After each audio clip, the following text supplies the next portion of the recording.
over time, if you use that, it's basically you're talking about lifelong therapy, because once you start using testosterone or as replacement therapy, your body's natural production, whatever's left, will shut down and stop producing, and therefore, if you stop using the therapy or the medications, then you won't have any reserve left to make your own testosterone.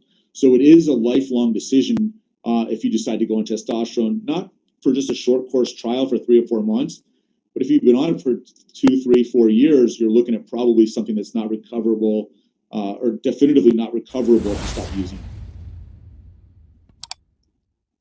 Next slide, please. So testosterone therapy works by raising testosterone levels through a number of different forms. Unfortunately, we don't have a great oral pill solution or medication that we can use. So the way we replace testosterone is either topically with gels or patches or solutions that you can rub on the skin, via injections, which can be either long-acting or short-acting injections. There are pellets, testosterone pellets, that you can place under the skin every couple of months. There is a reference now to J-Tenzo, which is an oral supplement, which is starting to pick up some traction here. The literature and data is a little bit mixed on it, and I don't think it's FDA approved, but I don't know that it's really been prime time in replacing a lot of these other tried and true therapies so far. So maybe down the road we'll see a little bit more switch, but historically it has not been a great option. There is a nasal pump,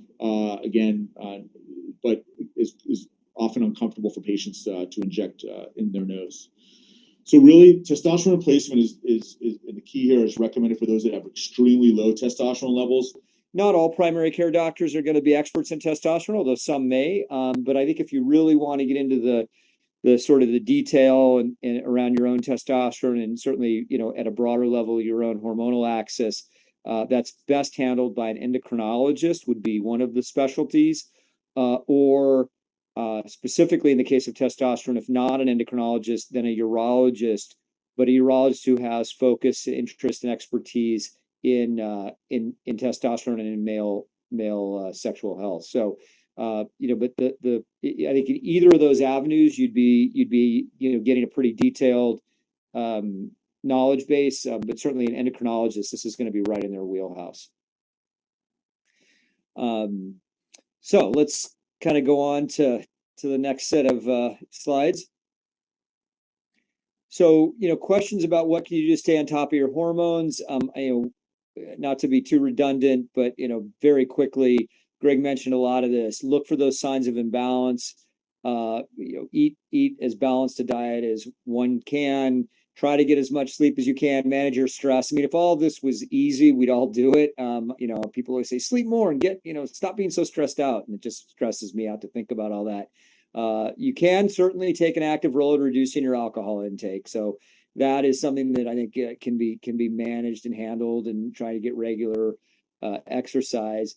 And then, of course, if you still are concerned and you have questions, you can go get tested and begin to drill down deeper into understanding your own levels.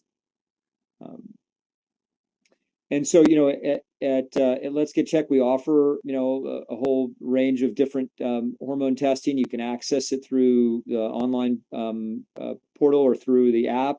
And, feel free to consider ordering a test and beginning to understand better what your own levels are. It's one of our taglines at Let's Get Checked is it's good to know. And so if you want to know your levels, you can go ahead and get tested. Yeah, I think there was a question earlier, Rob, about somebody wrote in the chat that thought that there should be more information, when they get the report from Let's Get Checked about their levels. And I would say, and I'll let you jump in and answer this, but I would say that, Let's Get Checked is really not really wanting to they're just going to give you the number. And if you have questions about the number and the result, that's where you can go and seek a professional, have an appointment, and say, hey, what does this number mean? That's not really Let's Get Checked rule per se. Is that a fair statement? Oh, absolutely. I think that's absolutely spot on. That's absolutely spot on. 50 years old.